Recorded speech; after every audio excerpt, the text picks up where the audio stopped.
Boa noite, irmãos. Conseguem me escutar bem? Meu nome é Sérgio. Muitos de vocês já me viram aqui, mas talvez não sabiam o meu nome. Um prazer estar aqui com vocês. No começo da reunião, ou há alguns minutos atrás, na verdade, o Lauro perguntou para mim assim, hoje a gente vai ouvir de você, né? Eu falei, felizmente, ou infelizmente, vocês que vão decidir.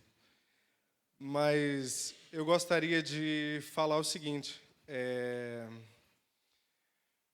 a gente tem um grupo caseiro, o grupo de homens, que acontece uma vez por mês.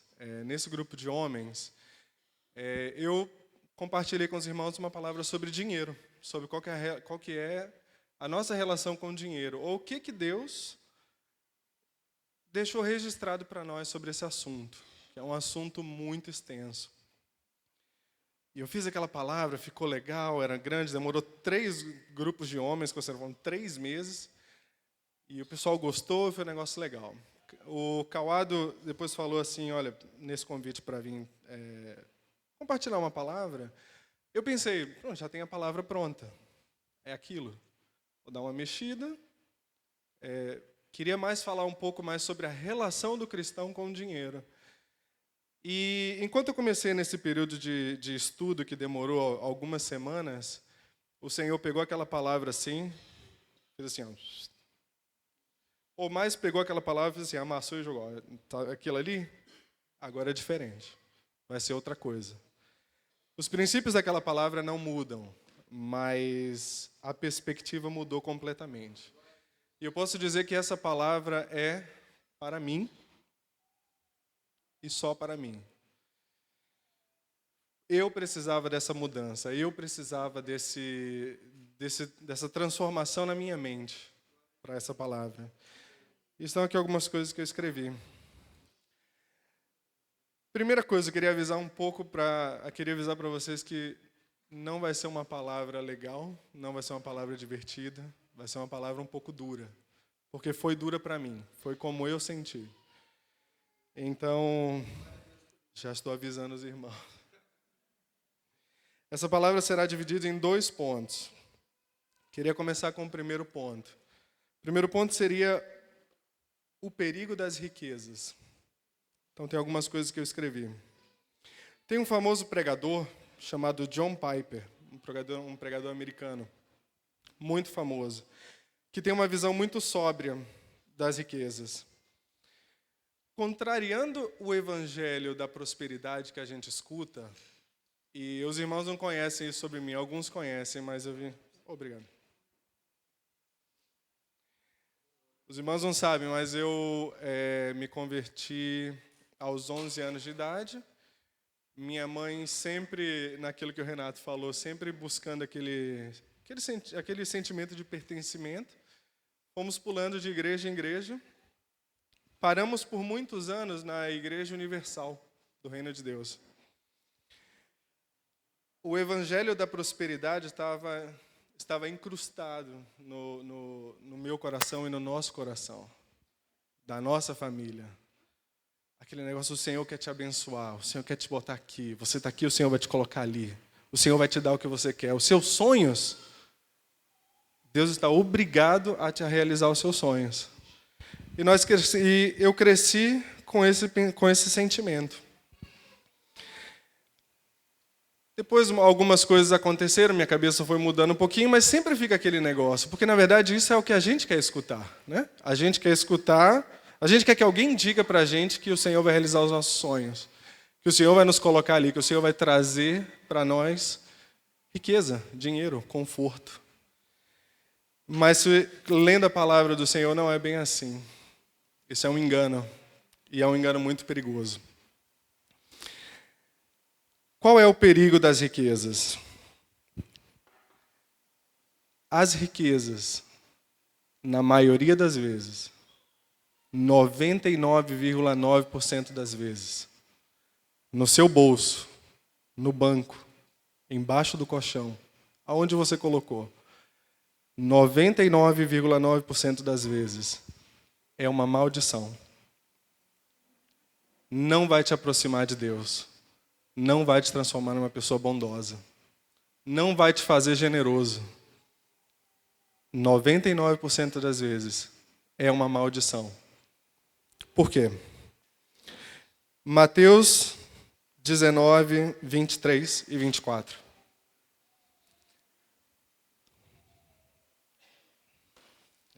Então disse Jesus aos seus discípulos: em verdade lhes digo que um rico dificilmente entrará no reino dos céus. E ainda lhes digo que é mais fácil um camelo passar pelo fundo de uma agulha do que um rico entrar no reino de Deus. Isso aí já é bem simples, né? Jesus está falando. É muito difícil para um rico entrar no reino dos céus. Essa palavra tem 3 interpretações. A primeira, a palavra camelo, no grego, é muito parecida com a palavra corda. Então ele está falando assim, que é mais fácil passar uma corda pelo buraco de uma agulha. Como é que você passaria a corda? Desfiando ela até conseguir passar. Mas também todos os copistas teriam que ter errado essa palavra nos 4 evangelhos, então eliminada. Segunda interpretação, a agulha se refere a pequenas portas na cidade de Jerusalém. Jerusalém tem portões grandes que você passa com os seus animais naquela época, né? Você passa com os camelos. Mas aí, de noite, se fechavam portões internos, daqueles grandes portões, e abria uma portinha pequenininha, que um ser humano poderia passar abaixado. E às vezes, imagina, passar um camelo por ali. Mas também tem muito dado arqueológico de que Jerusalém só implementou essas portas muitos anos depois que Jesus já não estava. Então, a terceira interpretação é essa que parece mesmo, que é a que eu acredito. Jesus estava usando uma hipérbole, ele estava sendo exagerado. Viu quando a gente fala assim, eu estou morrendo de fome? É um exagero. Jesus exagerou um pouco falando o seguinte: você quer ser rico? Provavelmente você não vai entrar aqui, ó. Você quer ter riqueza? Vai ser muito difícil isso aqui para você. Então Jesus estava chamando a nossa atenção para o perigo da riqueza. O que é a riqueza? A riqueza é acúmulo de dinheiro. É o acúmulo. Eu ganho meu salário todo mês. Não é riqueza. Mas eu vou juntando. Eu quero fazer ali, eu quero olhar um dia e ter uma pilha de dinheiro ali. Eu quero olhar para o meu investimento, meu portfólio, e tá cheio. Aí você já começa a pensar um pouco, peraí, isso é riqueza? Eu estou acumulando demais? Aonde está o meu coração nisso? Então não estou falando do nosso dinheiro do dia a dia, eu estou falando do acúmulo. As riquezas não nos fazem discípulos melhores. Fazem que nós possamos comprar coisas. Basicamente é isso. A gente pode usar de várias formas, mas no final de tudo, o dinheiro não te faz... Ao contrário, o dinheiro te deixa anestesiado para a necessidade do próximo. A gente pensa assim, se eu tiver mais, eu vou dar mais. Não. Se eu tiver mais, eu vou comprar mais. Se eu tiver mais, eu vou ter mais coisas para gerenciar. Se eu tiver mais, eu vou ter minha cabeça mais ocupada. Eu começo a ficar anestesiado para as pessoas ao meu redor, para a igreja, para as pessoas que precisam. Então, esse seria um dos primeiros pontos. No livro de Timóteo, 1 Timóteo 6, 9, Paulo fala um pouco mais sobre isso. Timóteo 6, 9. Mas os que querem ficar ricos caem em tentação, em armadilhas e em muitos desejos insensatos e nocivos que levam as pessoas a se afundar na ruína e na perdição. Não tem como ser mais claro que isso. Queria que os irmãos levantassem a mão aqui. Quem quer cair em tentação? Ninguém? Quem quer cair em armadilhas? Eu sou o único? Eu sou o único aqui? Estou simulando. Irmãos, alguém levanta a mão. Quem mais? Não? Ninguém? Só eu? Quem quer cair em desejos insensatos e nocivos? Alguém comigo? Quem quer levar outras pessoas a se afundar na ruína e na perdição? Ninguém. Uma coisa que eu acho interessante, assim, ele está falando assim, olha, a riqueza vai trazer problemas para você, vai trazer tantas dificuldades que hoje talvez a gente não tenha. Talvez a nossa vida cristã seja mais fácil. O Paulo está falando aqui, se você quer... E um detalhe, ele não está falando aqui para os que são ricos, ele está falando para os que querem ficar ricos. Você não é rico, você não tem dinheiro, você é pobre, mas eu quero ficar rico, é para você. Entendeu? Isso aí já é para você. Eu tenho um desejo de ficar rico, é para mim. Então saiba, vocês vão cair em muitas tentações, vocês vão cair em muitas armadilhas. E outra coisa que chama a minha atenção são os desejos insensatos e nocivos. Às vezes eu acho que isso aí passa pela nossa cabeça sempre, e às vezes a gente não percebe. Quando, por exemplo, a gente olha para o nosso chefe e fala assim, eu sou melhor do que ele, eu podia estar lá. Aquele não é competente como eu. Se eu tivesse ganhando o dinheiro que ele está ganhando, eu estaria fazendo melhor. Cuidado com esse pensamento. Esses são pensamentos, são desejos insensatos, porque começa a gerar coisas. Depois você já começa a pensar assim, já pensou se acontecesse alguma coisa com ele? Já pensou se ele fosse demitido amanhã? Será que eu ia subir?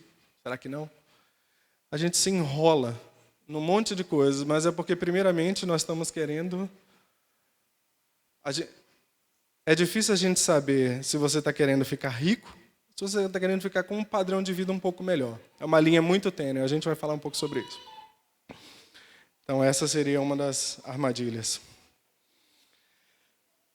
E depois o versículo 10 fala, porque o amor ao dinheiro é a raiz de todos os males, e alguns nessa cobiça se desviaram da fé e atormentaram a si mesmo com muitas dores. Se você quer ficar rico, já é um bom indicativo de que você ama o dinheiro. E aqui ele está falando aqui que nessa cobiça alguns se desviaram da fé e atormentaram-se a si mesmos com muitas dores. A gente está falando aqui de pessoas cristãs, a gente está falando de pessoas discípulos, que seguiam o Senhor. Mas tinha aquela cobiça, nós somos tentados na nossa própria cobiça, como diz no livro de Tiago. Essa tentação devagarzinho vai mudando o seu coração, até que você já deixa de ser um discípulo do Senhor. E aquele outro Senhor começa a tomar o espaço do Senhor, do real Senhor na sua vida. E atormentar a si mesmo com muitas dores é um problema. E é algo que nós temos que estar sempre atentos. Como saber se eu amo o dinheiro? Como saber? Eu acredito que a resposta esteja no versículo anterior. A gente leu 1 Timóteo 6, 9 e 10. Mas o versículo 8 fala, tendo sustento e com que nos vestir, estejamos contentes. É o 8, isso. Tendo sustento, estejamos contentes. Eu acredito que um dos indicativos que a gente pode usar para saber se nós amamos o dinheiro, se amamos as riquezas, é pelo seu contentamento. Paulo está falando aqui, estejamos contentes, se temos sustento com que vestir, isso é suficiente. Se você vive com um descontentamento quase que crônico, diário, porque te faltam coisas, eu queria ter aquilo, eu queria ter aquilo. Isso aqui que eu tenho está ruim, já não serve mais, eu quero de lá. Eu vejo uma pessoa andando, eu queria estar vestido igual aquela pessoa. Eu queria. Se você olhar para o seu coração e você perceber que tem um descontentamento diário, ou sempre, é um estado que você está vivendo, isso é um bom indicativo de que você ama ao dinheiro. Você ama as riquezas. Pelo menos é o que eu acredito. O dinheiro não compra o contentamento. E a gente já ouviu falar muitas vezes sobre isso, né? O dinheiro não compra felicidade. Jim Carrey, aquele ator de comédia, ele falou uma vez uma coisa interessante. Ele falou em um discurso que ele gostaria que todo mundo pudesse realizar os seus próprios sonhos, ser ricos e famosos. E dessa forma eles poderiam enxergar que isso não traz contentamento. E eu acredito nisso, e o Senhor confirma. Mais para frente nós vamos ver. Então, isso é uma coisa, esse deve ser uma coisa diária para a gente fazer. Qual que é o seu nível de contentamento com aquilo que o Senhor te deu? Com aquilo que o Senhor colocou nas suas mãos? Tá bom? Tá ruim? Estou muito descontente? Temos que ter cuidado com isso. Gostaria de fazer uma pausa para falar sobre uma coisa que ninguém gosta de passar perrengue. Ninguém gosta de... Todo mundo quer ter uma vida mais confortável. É uma coisa normal nossa. Imagina se vocês, isso para as mulheres, você pudesse ir no supermercado e pegar tudo sem precisar olhar para o preço de nada. Ou você pudesse pegar uma roupa, alguma coisa, você só chegar na loja, pegar aqui e pensar, estou levando. E não se importar com o valor daquilo. Acho que todo mundo gostaria, né? Mas aí vem a questão do contentamento. Você quer ter uma vida mais confortável ou você está insatisfeito com a sua vida? Quando você vê uma pessoa passar na sua frente com um carro do ano, o que você sente? Meu carro é ruim? Olha o que Deus me deu. E eu não tenho aqui, o outro tem. Como isso faz você se sentir? Gera um pouquinho de inveja ou não? É um indicativo para nós. Vocês querem ver um exemplo de uma pessoa que não amava o dinheiro ou amasse o dinheiro, ela amava o dinheiro, mas foi liberta? João 12, de 1 a 8. 6 dias antes da Páscoa, Jesus foi para Betânia, onde estava Lázaro, a quem tinha ressuscitado dentre os mortos. Prepararam-lhe ali uma ceia. Marta servia, e Lázaro era um dos que estavam à mesa com Jesus. Então Maria, pegando um frasco de perfume de nardo puro, muito precioso, ungiu os pés de Jesus e os enxugou com seus cabelos, e toda a casa se encheu com o cheiro do perfume. Mas Judas Iscariotes, um dos seus discípulos, aquele que estava para trair Jesus, disse: por que esse perfume não foi vendido por 300 denários e o valor não foi dado aos pobres? Ele disse isso não porque se preocupava com os pobres, mas porque era ladrão. Tendo a bolsa do dinheiro, tirava o que era nela colocado. Todo mundo sabe o que é um denário? Um denário era o equivalente romano a uma dracma, que era o equivalente grego a um dia de trabalho. Entendeu? Então você trabalhava, no final do dia você ganhava uma moedinha que era um denário. A palavra denário vem de diário, né? de salário diário, não lembro direito, me perdoe. Então vamos colocar em perspectiva. Hoje o salário mínimo aqui no Brasil foi aprovado, está R$ 1.320. Então o valor diário do salário mínimo brasileiro hoje é R$ 44. Então aquele perfume nos dias de hoje custaria quanto? R$ 13.200 nos dias de hoje. Ela pegou um perfume de R$ 13.200 e derramou sobre os pés, provavelmente sujos, fedidos, cheio de calo, do Senhor. E enxugou com seus cabelos. Ela já provou que ela não se importava com o dinheiro frente ao Senhor. Mas depois ela poderia ter usado um pano de seda, de cetim, de não sei, de uma coisa... Mas não, ela usou o cabelo, porque aquilo ali tinha mais valor para ela.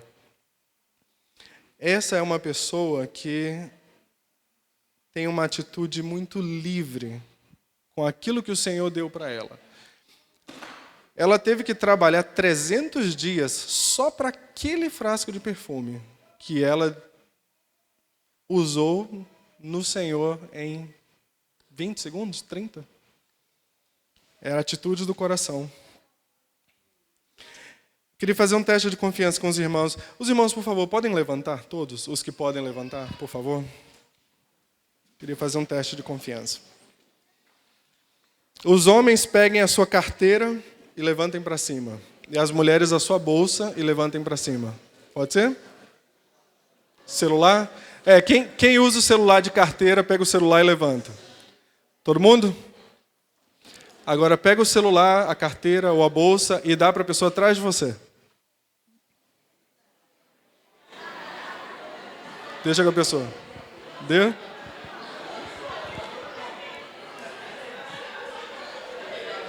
Deu? Eu tô vendo gente aqui que pegou a bolsa e fez assim, ó.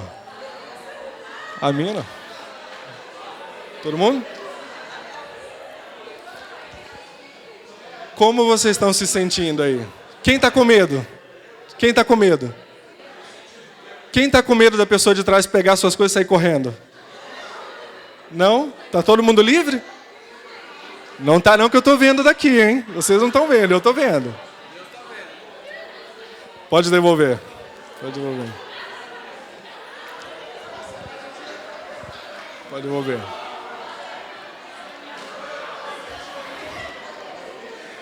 Fala a verdade, o coração bateu forte agora, hein? Bateu um pouquinho, hein? Não? Certinho? A mulherada que deu a bolsa não bateu o coração um pouquinho forte? Só um pouquinho? Não? Graças a Deus. Graças a Deus. Mas e se eu falasse para assim, dá para a pessoa de trás e essa pessoa vai levar a sua carteira, vai levar a sua bolsa, só vai trazer na próxima reunião no sábado? Muda um pouco a atitude? Muda um pouco o sentimento? Não? Todo mundo bem? Que maravilha, hein? Todo mundo bem aqui. Amém. Eu posso dizer com 99% de certeza que a sua bolsa ou a sua carteira provavelmente não valia 13 mil reais. E mesmo assim, já é um teste que mexe um pouco com a nossa cabeça. Mas por quê? E aí eu entraria na segunda e última parte da palavra. Maria entendeu uma coisa muito simples. Muito simples. Maria entendeu que tudo é do Senhor. Tudo é de Deus. Então aqueles 300 dias de trabalho são de Deus. A sua carteira é de Deus. A sua bolsa é de Deus. Tudo é de Deus. 1 Coríntios 10, 26. Porque não precisa abrir. Porque do Senhor é a terra e a sua plenitude. Eu não gosto dessa palavra plenitude. Mas significa tudo que está ali. Tudo que está dentro. Tudo. Então é a terra e tudo que está na terra é do Senhor. Deuteronômio 10, 14. Eis que os céus e os céus dos céus são do Senhor, o Deus de vocês. A Ele pertence a terra e tudo que nela há. Esse aqui já é um pouco mais claro, né? E tem muitos outros também que eu não coloquei, que é ao Senhor pertence a terra e sua plenitude, o mundo e os que nele habitam, e aquele famoso, Salmo 24, 1, e aquele famoso de Ageu 2,8, minha é a prata, meu é o ouro, diz o Senhor dos Exércitos. Nós precisamos mudar a nossa forma de pensar. Primeiro temos que entender que tudo é de quem? Tudo é do Senhor. Então quando eu vou lá, trabalhei, chego no final do mês, cai o meu salário. O que eu penso? Caiu o meu salário, vou separar a parte de Deus e o resto é meu. Sou um bom cristão, porque eu separei, não estou roubando a Deus. Separei os 10%, ou o que quer que seja que vocês separam. Mas isso já está errado de entrada. A sua cabeça tem que ser diferente. E essa foi o que o Senhor quis mudar na minha cabeça. Entrou aquele dinheiro, aquele salário? Isso aqui é de Deus. Quanto daqui que eu vou tirar para mim e devolver o resto para o Senhor? Entenderam a diferença? É de Deus, eu separo um pouco meu. Eu estou gerenciando aquilo ali. Do que é meu, eu separo um pouco de Deus, um pouco para Deus. Isso aí já é uma mudança que na minha cabeça foi complicada, doeu muito. Vamos fazer vou dar um outro exemplo para vocês. Quem aqui já pegou carro emprestado? Como é que você dirigiu o carro emprestado?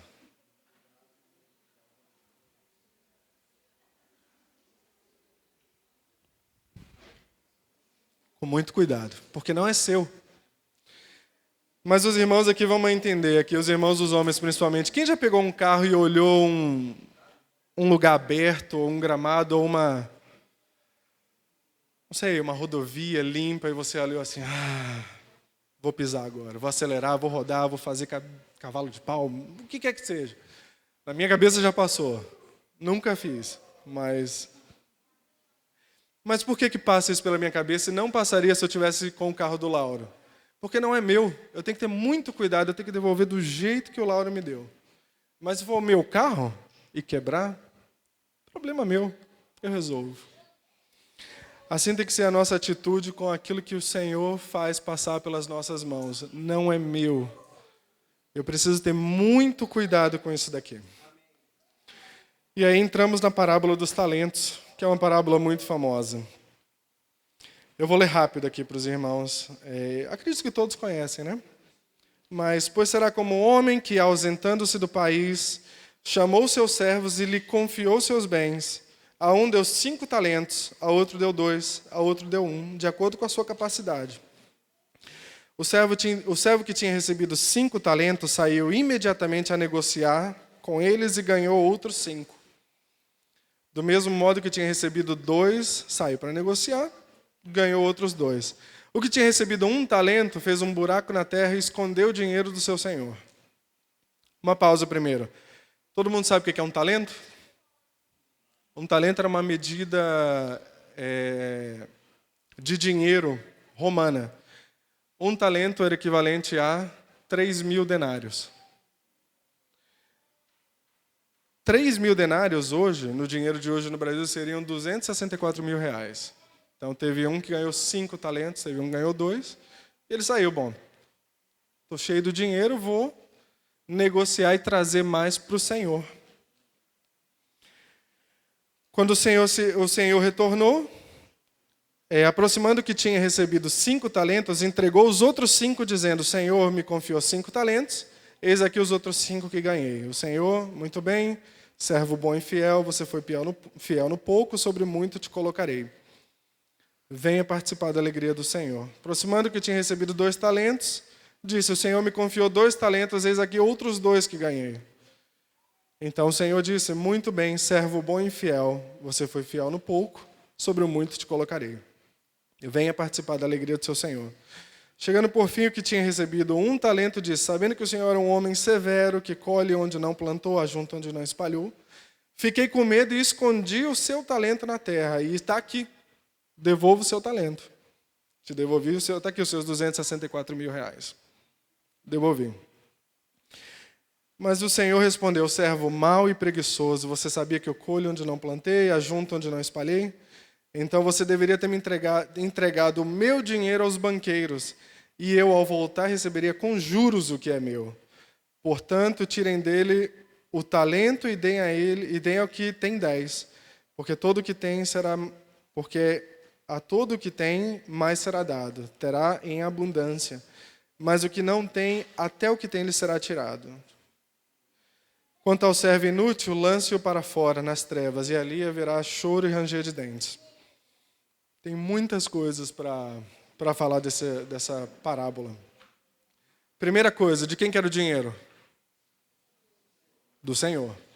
E o que aconteceu quando o Senhor voltou? Cadê o meu dinheiro? De cara já é isso. Olha, eu estou te deixando esse dinheiro aqui, ó. Mas quando eu voltar é melhor você ter pelo menos o dobro do que eu te dei. Melhor você pelo menos multiplicar isso daí. O servo que foi considerado servo mau e preguiçoso, ele falou, esse dinheiro não é meu, eu vou esconder. Quando o Senhor voltar e prestar contas, eu vou devolver para ele e está tudo bem. Mas não estava bem, porque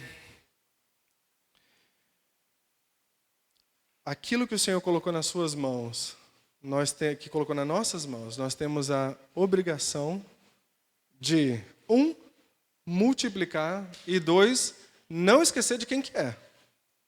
Não é meu. E quando ele fala, você foi fiel no pouco, sobre o muito te colocarei, não é um prêmio. Que legal, você dobrou o dinheiro que eu te dei. Toma esse prêmio aqui mais 5. Não. Toma mais 5 e continua fazendo o que você vem fazendo. Esses mais 5 não é um prêmio. Esse mais 5 é Continua multiplicando. É mais essa responsabilidade. É mais coisas. E lembre-se de devolver depois. Não é seu, é meu. Isso daí. Então, tudo aquilo que nós temos, aquilo que passa pelas nossas mãos, seja pouco, seja muito, o Senhor nos deu para gerenciar. Nós somos mordomos do Senhor. O mordomo tem acesso à casa. O mordomo tem acesso à piscina. Mas a gente não vê o mordomo tomando banho de piscina. O mordomo tem acesso ao carro. Mas é de acordo com aquilo que o Senhor precisa. O mordomo, ele tem um foco de cuidar daquilo que o Senhor deu para ele, da melhor forma possível, e devolver. E esse tem que ser o nosso foco também com aquilo que vem aqui às nossas mãos. Temos que gerenciar. Seja diligente com aquilo que passa pelas suas mãos. Todos nós temos que ser. Todo mundo aqui sabe exatamente quanto entrou e quanto saiu no mês passado? Não, levanta a mão, pode levantar. Quem aqui sabe exatamente, entrou tanto e saiu tanto? 1, 2, 3, 4, 5, 6, 7. Tem 8 mãos aqui. 9, 10. Aquela é minha esposa, se você não sabe. A minha esposa sabe. Isso já mostra alguma coisa. A maioria aqui, nós não estamos sendo diligentes. Se entrou 10 e saiu 7, o Senhor vai prestar contas. Quanto que entrou? Quanto que saiu? Você não sabe quanto que saiu? Coisa interessante. O servo mau e preguiçoso foi aquele que pegou o dinheiro que o Senhor deu e devolveu inteirinho. Imagina se ele tivesse gastado aquele dinheiro. Já pensou nisso? Ele foi lançado às trevas onde haveria choro e ranger de dentes. E ele devolveu 100% do que o Senhor deu para ele. O nosso caso não é assim, a gente acaba gastando. Tem mês que dá, tem mês que não dá. Tem mês que está mais difícil. Tem mês que eu dei um pouquinho mais. Imagina se ele tivesse gastado.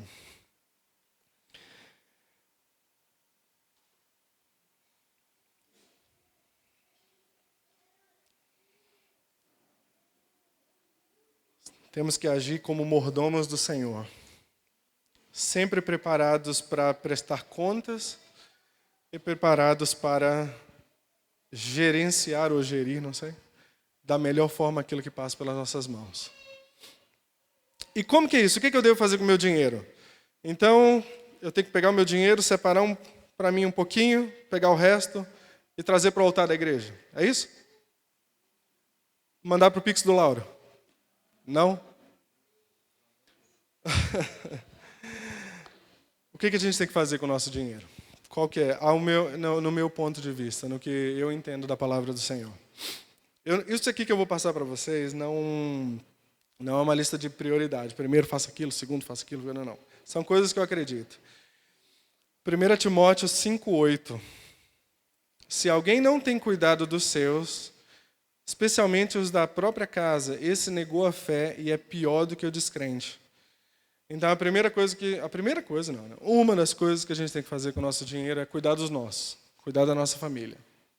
Não pode faltar para a nossa família. Se está faltando para a sua família, e não é por uma questão, de falta de diligência, ou gastamos tudo aqui, não sobrou nada, e esse mês a gente não conseguiu pagar a escola, gasolina esse mês a gente ganhou um pouco menos.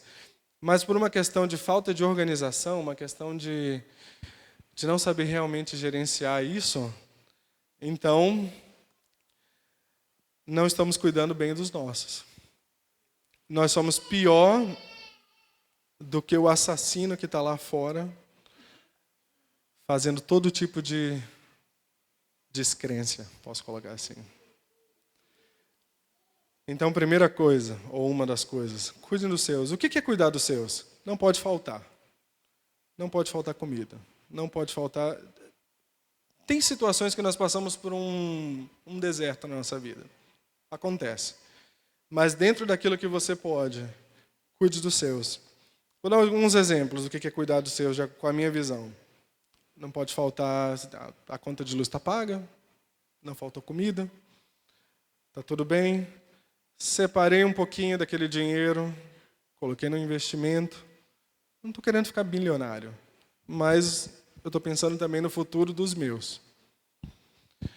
Cuidado com a diferença entre cuidar dos seus e acumular riqueza. Tem uma diferença muito grande. Mas não tem que faltar. Eu não estou falando que você tem que pegar todo aquele dinheiro e sair distribuindo, de forma nenhuma.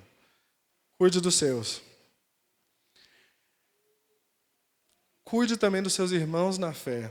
Uma palavra que o irmão Carlos Eduardo sempre fala.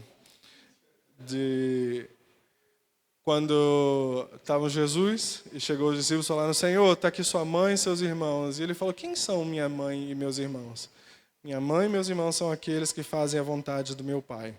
Então ele colocou no mesmo patamar da família de sangue a família da fé. Certo? Está no mesmo patamar.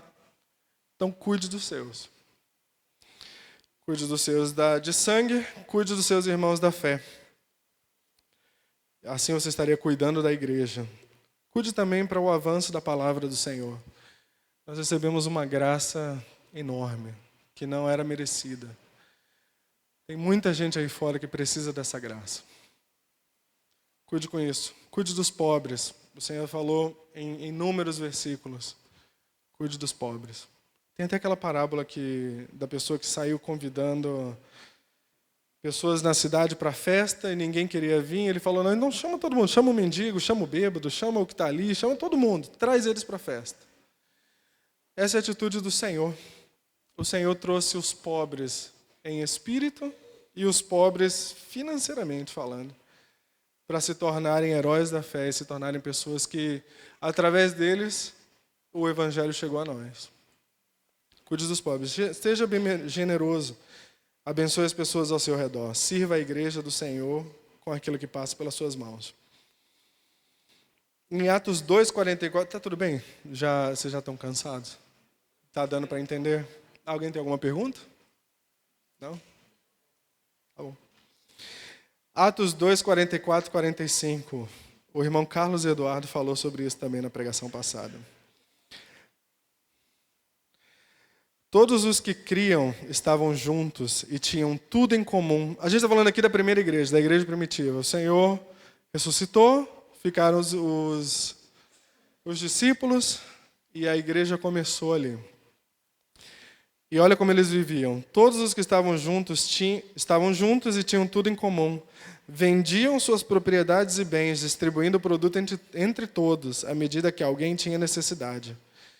Gente, isso para mim é uma coisa impensada. Quem é que tem a coragem de ver o irmão ali que está passando necessidade e falou: sabe o quê? Vende aquele carro lá, vende o nosso segundo carro. Vamos dar para aquele irmão ali. Aquele irmão não pode passar necessidade. Impensado para mim. Impensado para muitos, eu imagino. Quem é que tem coragem de vender a sua casa na praia? Ou às vezes o apartamento que você mora mesmo. Vamos ver de aluguel, mas vamos pegar esse aqui e vamos ajudar o irmão? Difícil, né? Muito difícil. O carro já aconteceu entre nós. Amém. Quantos anos de ministério você tem? 18 anos. Em 18 anos, quantas vezes mais ou menos você viu isso aí acontecer?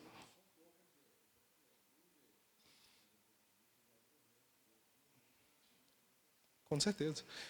Uma coisa que eu acho interessante, desculpa, não sei se vocês escutaram, o Lauro falou que algumas poucas vezes aconteceram, que ele já viu o irmão de vender o carro em 18 anos e foram poucas vezes.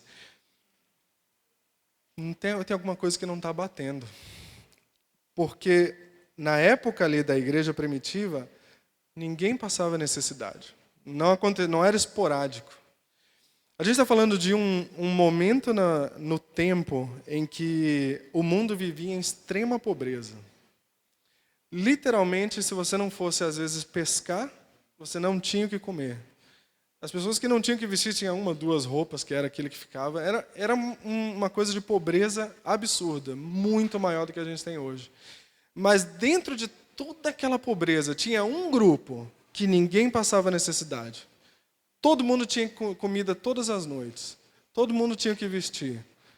Todo mundo, ninguém passava necessidade. Você imagina como é que os romanos olhavam para isso e falavam assim, nossa, ó, tá miserável, miserável, miserável, miserável, feliz. Feliz, feliz, feliz, feliz, feliz, miserável, miserável, miserável. O que está acontecendo com aquele povo ali? Por que aquele povo está feliz? Por que aquele povo está nutrido? Está todo mundo gordinho ali? Aqui está todo mundo passando fome. Porque as pessoas, tudo que passava na mão deles era para o Senhor e era para a igreja. Então fica aí o desafio. Né? Fica o desafio. Isso só pode ser alcançado de duas formas. Primeiro, que a gente tenha um coração que entendeu que tudo é do Senhor. E segundo, nós temos relacionamento. Como é que eu vou... Meu coração está no lugar certo. Mas como é que o meu irmão não vai passar necessidade se eu não souber? Se eu souber, eu ajudo. Mas e se eu não souber?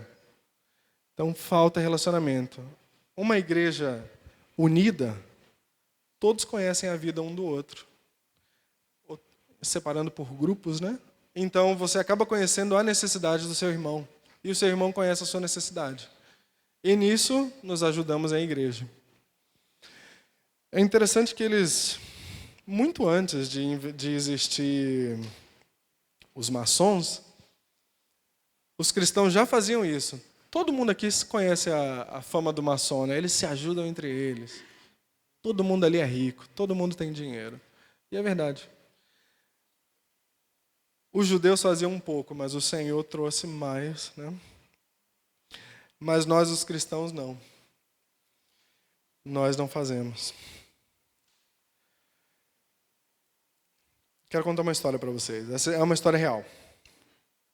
Existia há muitos anos atrás, em Londres, existia um bairro muito... Obrigado.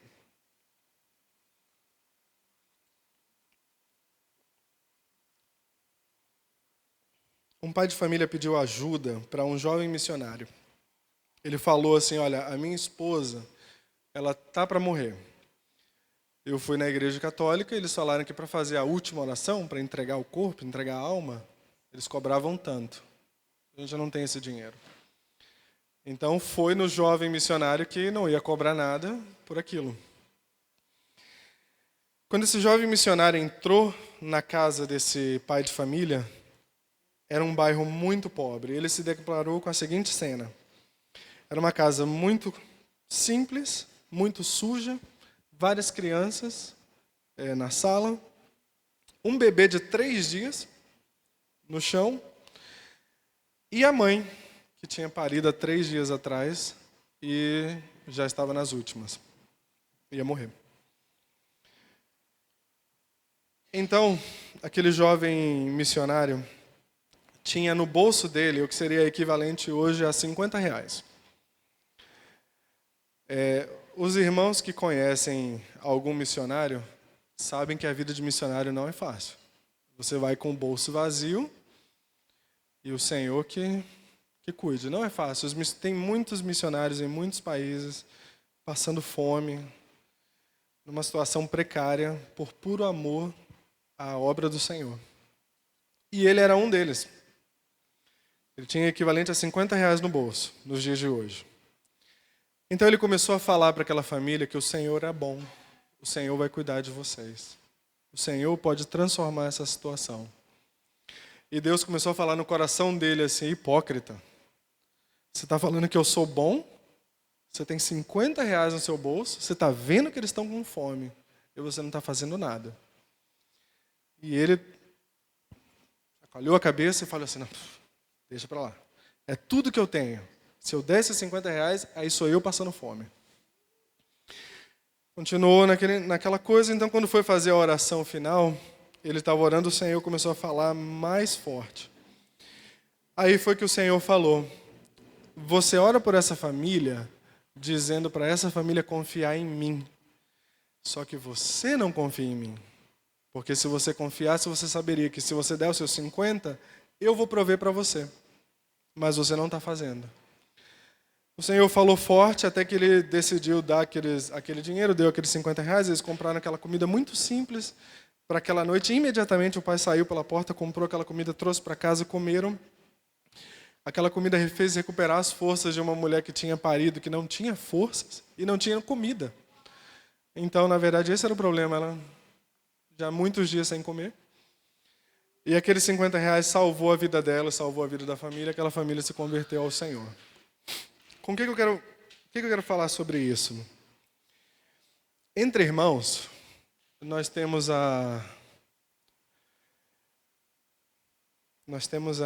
como seria a palavra? Nós pensamos que o Lauro, por exemplo, é irmão. O Senhor vai cuidar do Lauro. O Senhor vai cuidar também da Letícia. Tá tudo bem.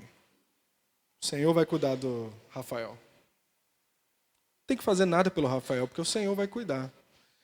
Mas, na verdade, o Senhor estava falando para aquele missionário o seguinte: em outras palavras, não pense que o Senhor vai prover para o que está o necessitado. Não pense que o Senhor vai prover para o seu irmão ali do lado. Ao contrário. Pense que o Senhor vai prover para você, porque você tem o entendimento. E vá lá e abençoe essa pessoa. Porque você tem o entendimento que o Senhor vai prover para você. Então você não devemos confiar que o Senhor vai prover para todos. Porque Ele já te deu como igreja, a nossa função é cuidar dos nossos irmãos. Então se eu pensar assim, não, é claro que eu vou dar esses R$ 50, porque o Senhor vai prover para mim. Eu tenho esse conhecimento, eu conheço o Senhor. Essa família não conhece o Senhor. Então, eu vou ser o que vai abençoar.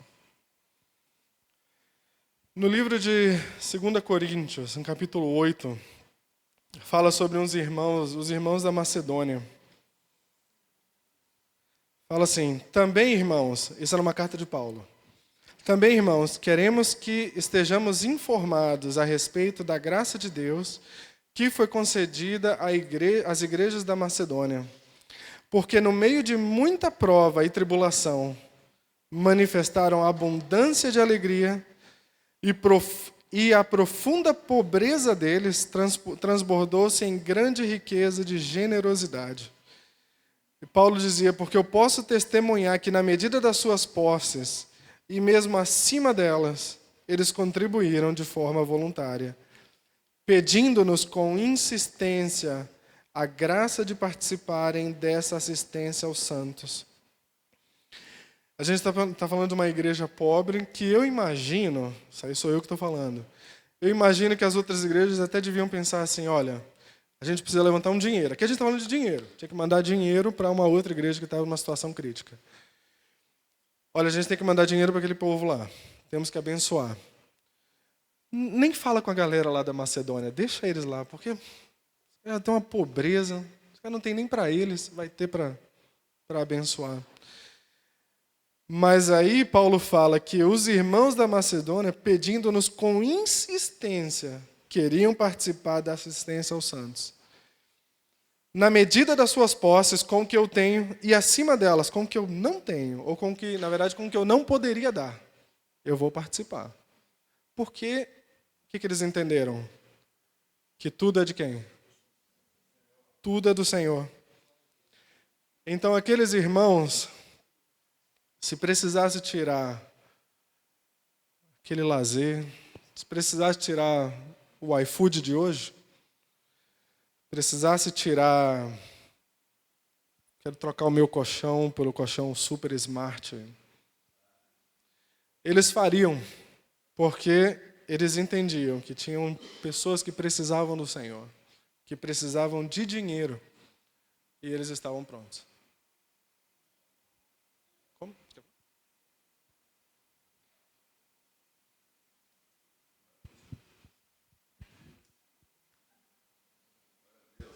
Gente, eu gosto demais desse irmão, gente, sério. Irmãos, eu estava ali tranquilo, sentadinho na minha. Essa palavra que ele deu aqui aconteceu comigo. Segunda-feira retrasada, eu estava na congregação do pastor lá na Assembleia, né? Aí apareceu um missionário de São Paulo. Aí ele estava vendendo os produtinhos na hora de ir embora. Um cara novo. Acho que é Alain o nome dele. Envolvido com a obra do Senhor. Aí eu estava lá vendo ele pregar a palavra lá, ele pregou, coisa linda. Aí no final ele ofereceu as Bíblias lá para vender, para ele se manter, né? O que Deus fez comigo, irmãos? Olha, é por isso que eu falo. Eu estou até nervoso falando isso, que isso é muito sério. O que eu falo é sintonia com o Senhor. O que eu fiz? Tirei tudo que eu tinha na minha carteira, dei tudo para ele, até as moedas. Ele abriu o bolsinho, bota aí, meu irmão, bota tudo aí. O senhor me incomodou. Aí eu botei tudo, botei as moedas, botei tudo, ainda mandei um pix para ele ainda, irmãos. Aí fui na segunda-feira. Eu abracei ele, agradeci. A Val até comprou uma Bíblia dele. O que aconteceu? Na quarta-feira, um cidadão que estava me devendo um vento, um dinheiro, mandou para mim R$ 450 aí, ó. Está vendo aí, irmãos? Eu nem lembrava que ele me dá esse dinheiro. Então eu vejo, é confiar. Irmãos, igual aconteceu, que ele deu o exemplo aí, está vendo? Por causa dos R$ 50, né? Então, meu irmão, eu não quero dizer que eu sou melhor que vocês, que eu falo para todo mundo de boca cheia. Deus é sintonia. E as coisas acontecem, entendeu? E pronto, foi isso aí, foi o exemplo que ele deu aí. O Senhor me incomodou para dar esse testemunho. Eu dei tudo que eu tinha, até as moedas que estavam na minha carteira, eu abri assim, um chiclete, entornei para ele, entornou no bolso, ele me agradeceu, me abraçou, e falou assim, rapaz, até ele ficou assim, caramba, eu nunca vi isso não, hein? É assim que funciona com o Senhor, irmãos. Basta estar na sintonia, que as coisas vão acontecer. E eu glorifico muito o Senhor que eu soube da notícia boa aí. Vou nem falar não, que a minha mãe foi curada e continuar orando por ela. Vocês sabem mais ou menos quem é, né? Glória a Deus, o Senhor deu a vitória. É isso aí, irmãos. Então, Que lindo, irmão. eu não digo que eu sou melhor que ninguém, mas é assim que funciona. Deus é simples e Ele age na simplicidade. Amém. 100% de acordo. Voltando aos irmãos da Macedônia. Amém, né? Isso aquece o coração, né? Essas coisas. Porque é o coração de o Senhor vai prover, o Senhor proverá para mim. Eu vou ter uma atitude desprendida com aquilo que o Senhor me dá. Porque não é meu, é do Senhor. Mas voltando aos irmãos da Macedônia, que deram mais do que eles podiam, o versículo 5, para mim, é a chave de tudo desses irmãos. E não somente fizeram como nós esperávamos, mas pela vontade de Deus deram a si mesmos, primeiro ao Senhor e depois a nós. Eles deram mais do que eles poderiam, mas eles entenderam que, antes de tudo, eles se entregaram ao Senhor. E depois a igreja e a sua obra. Havia um pregador que foi numa reserva indígena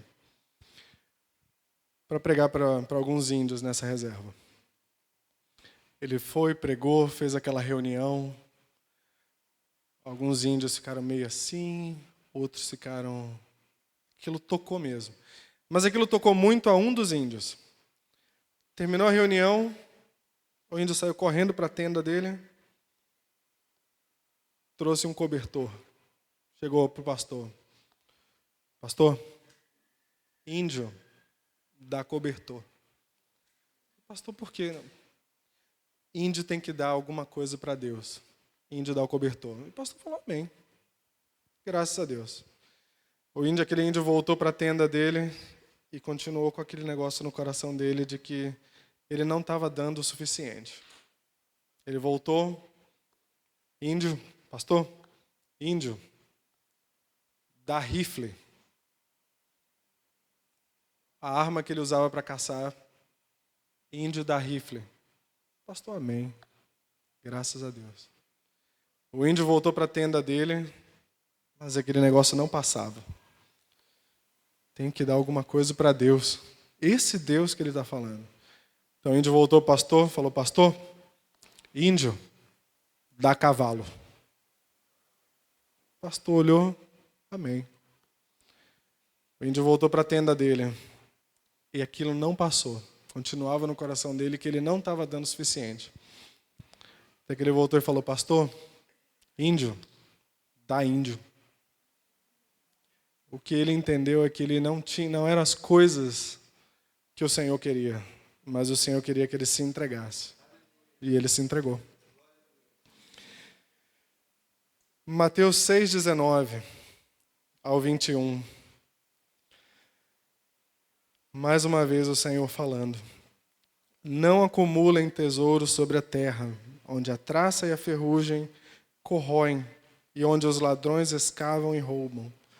Mas ajuntem tesouros no céu, onde as traças e as ferrugens não corroem, onde ladrões não escavam nem roubam. Porque onde estiver o seu tesouro, aí também estará o seu coração. O Senhor está falando aqui, eu acho muito do investimento que a gente faz na nossa vida cristã, né? Você pode fazer um investimento financeiro e acumular riquezas de uma forma que você nunca achou que pudesse. Mas ele está falando assim, olha, mas eu quero mesmo que vocês ajuntem essas riquezas no céu, aonde a traça e a ferrugem não corroem. Porque aonde estiver o seu tesouro, aí estará o seu coração. O seu coração e o meu coração vai seguir o investimento que a gente faz. Se for investimento em tesouros do céu, o nosso coração vai seguir aquela riqueza. Se for em riquezas na terra, o seu coração vai seguir aquela riqueza também. O seu coração sempre vai seguir o que você investir. E agora, irmãos, para concluir. Livro de Josué 24, 14 e 15. Agora, pois, temam o Senhor e sirvam com integridade e fidelidade. Joguem fora os deuses que os pais de vocês serviram do outro lado do Eufrates, no Egito, e sirvam ao Senhor. Mas se vocês não quiserem servir ao Senhor, escolham hoje a quem vão servir. Se aos deuses a quem os pais de vocês serviram do outro lado do Eufrates, ou os deuses dos amorreus, em cuja terra vocês estão morando. Eu e a minha casa serviremos ao Senhor. Isso aqui, o povo de Israel, quando saiu do Egito, finalmente chegou na terra que o Senhor tinha reservado, tinha prometido. Eles não iam ter problema. O Senhor ainda fez melhor. O Senhor mandou eles a uma terra, e o Senhor mandou umas vespas, uns negócios antes, que expulsou todo mundo que estava naquela terra. Então, quando o povo de Israel entrou, já tinham casas construídas, já tinham plantações, eles não tiveram que plantar nada, não tiveram que construir uma casa. O Senhor já tinha preparado tudo para eles. E nesse momento, Josué fala assim, olha, tudo bem, hoje vocês vão escolher quem vocês vão servir. Se a Deus ou a outros deuses. Mas aí o Senhor fala que só existem dois senhores. O diabo não é um senhor. O diabo é um servo, um anjo. Só existem dois senhores. O Senhor e as riquezas. Isso aí foi Jesus que falou. Mas Josué está falando uma coisa interessante. Josué não está falando assim, vocês querem servir alguém? Não? Tudo bem.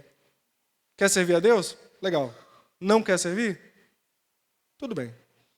Ele não falou isso. Ele está falando assim, escolham quem você vai servir. Por quê? Josué está falando, vocês vão servir a alguém. Vocês vão servir alguém. Queiram vocês ou não, vocês vão servir alguém. E hoje, a gente só tem duas opções. Ou a gente serve ao Senhor, ou se você não estiver servindo ao Senhor, você está servindo às riquezas. Não tem outra opção para a gente. E o que acontece se a gente servir às riquezas?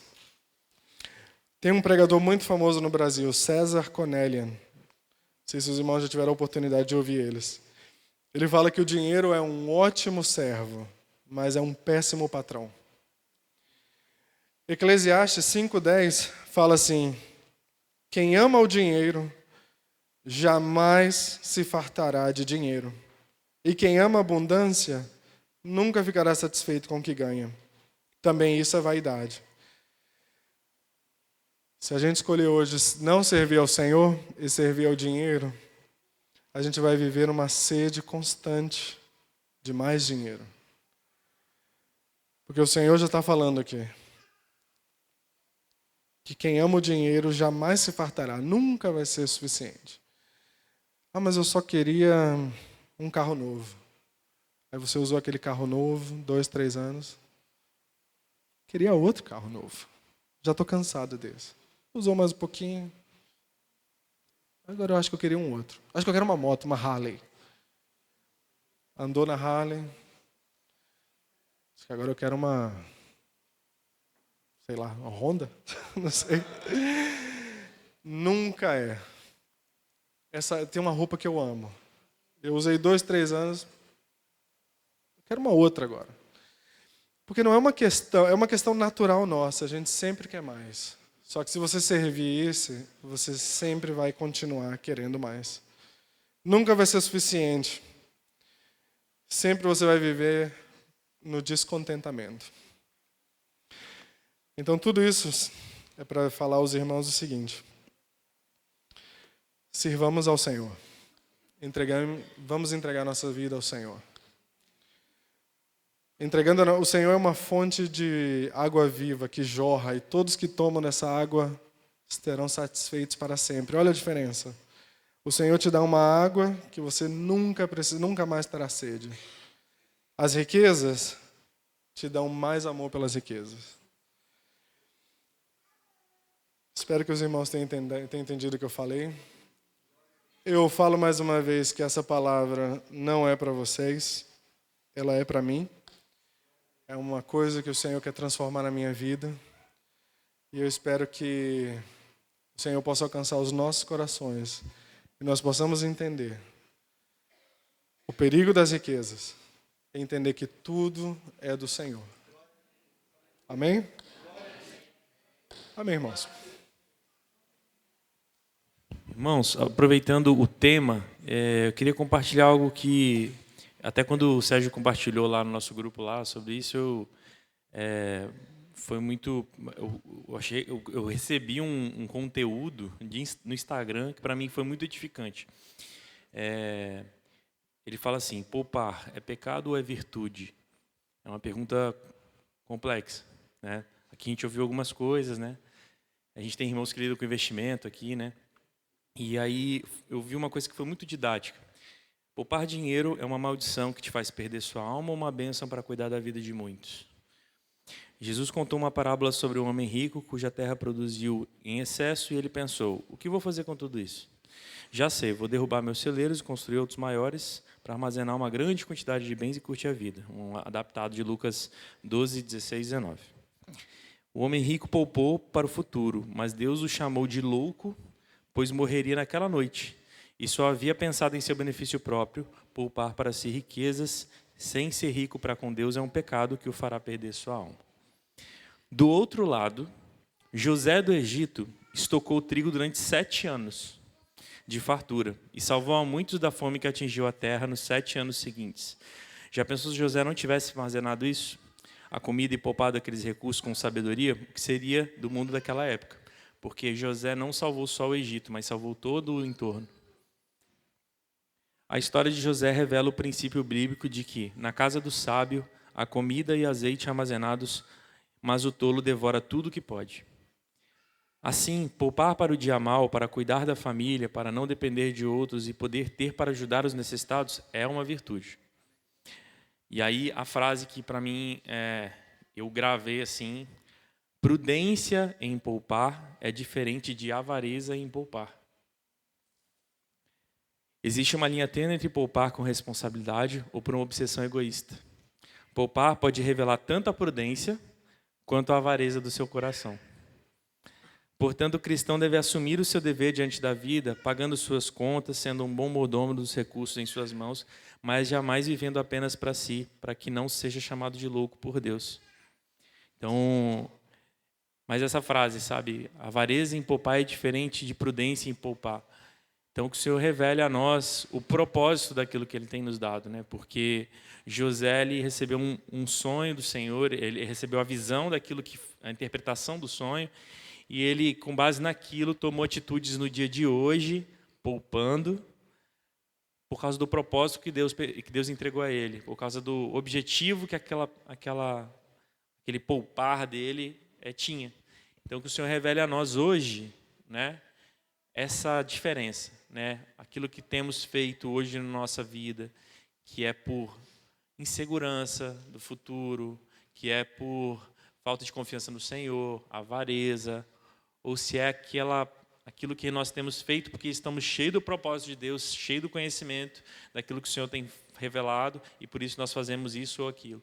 O Senhor nos dê esse discernimento.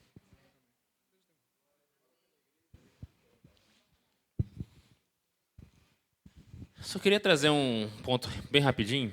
É porque a gente vê esses textos, irmãos, às vezes a gente olha assim, a gente tem uma tendência para falar que não é minha realidade. Eu não sou rico, eu não tenho tanto dinheiro assim. Mas, como a palavra mostrou aqui, Sérgio mostrou alguns textos claros, você não precisa necessariamente ter para ter o coração inclinado para aquilo. Então, mas eu creio que é isso que o Senhor quer trazer para nós. É onde está inclinado o nosso coração. Porque independente se eu tenho muito ou não, eu sempre vou ter mais que alguém. Então eu sempre vou estar apto para poder abençoar alguém que tem menos recursos que eu. A riqueza é uma coisa muito subjetiva. Como é que fala? Quem é rico? Quanto dinheiro que tem que ter para ser rico? Tem isso definido? Então é muito subjetiva. Então às vezes eu vejo assim, o evangelho ele precisa me alcançar, precisa chegar em mim. E às vezes a gente olha, assim, né, a gente olha esses textos e fala assim, não, isso não é a minha realidade porque eu não tenho tanto dinheiro assim. Mas, irmão, o Senhor quer tratar com a intenção do nosso coração. A palavra fala que Ele é aquele que sonda mentes e corações e sabe da nossa intenção. Ele sabe onde a gente quer chegar com os nossos pensamentos, onde o nosso coração está se inclinando.